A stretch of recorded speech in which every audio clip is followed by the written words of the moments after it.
আরে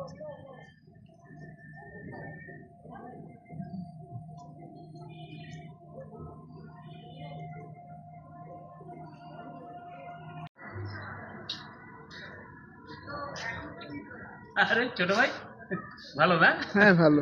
এলাকায় নতুন নাকি? হ্যাঁ নতুন। হ্যাঁ নতুন। না অবশ্য তোমাকে দেখে মনে হচ্ছে নতুন। আরে গাল তো একদম নাদুস নতুস, হ্যাঁ টকটকে ফর্সা। তুই কি স্কুলে পড়ে নাকি? হ্যাঁ। আচ্ছা, কয় ভাই বোন?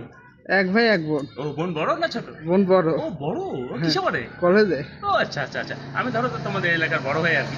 তো ওই যে যে কোনো বিপদ আপদে তুমি আমার কাছে পাবে। আর তোমার যেহেতু নতুন আসছো মনে হয় আমার তো একটা এলাকার একটা দায়িত্ব আছে। এলাকায় সবাই আমার মনে করে বড় ভাই হিসেবে সালাম দেয়। আমি তো মনে করি সবসময় মনে করে যে জনগণের পাশেই আছি আর কি। এখন একটা মিটিংয়ে যাচ্ছিলাম। তো তোমার বোন কিসে পড়ে বললে? কলেজে। কলেজে না?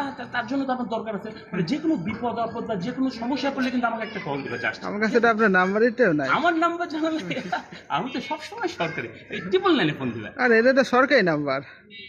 আরে ছোট ভাই, তোমার তো আসলে বোঝানো যাবে না, সরকারি নাম্বারই তো আমার নাম্বার। কারণ মানে যখন যে সরকারি আসুক না কেন, আমি তো ধরো সবসময় সরকারি লোক। আর এই ত্রিপুল নাম্বার, বিপদ আপদ বলে ফোন দিলে তারপর সরকারি লোকজন আসবে, পাশাপাশি ধরো তোমার এই ভাই ঠিক টাইম মতো এসে হাজির হাজির, বুঝতে পারছো? তো আজকে আর চাটা খেলাম না, মানে অন্যদিন এসে চা কফি খেয়ে দেবো, ঠিক আছে? আর ওই তোমার বাসায় আমাকে সালাম দিও।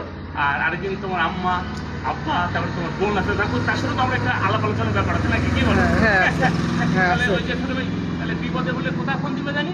999 999 ফোন দিলে আমি হাজির, ঠিক আছে? আর আমি তো মনে করি সবসময় সরকারি মানুষ, আমার তো মনে করি ইজিভাবে বেরিয়ে থাকতে হয়। তো তোমাদের মতো মানুষের এই এখন একটা মিটিংয়ে যাবো, তো দেখাবে আরেকদিন। আর আজকে চাটা খেতে গেলাম না, আমার সালাম তুমি দিয়ে দেবো সবাইকে, ঠিক আছে? ঠিক আছে। আচ্ছা, দেখা হয় তোমার সাথে। ছোট ভাই কোনো সমস্যা হলে তাহলে ফোন 999 ওকে, খোলা হবে।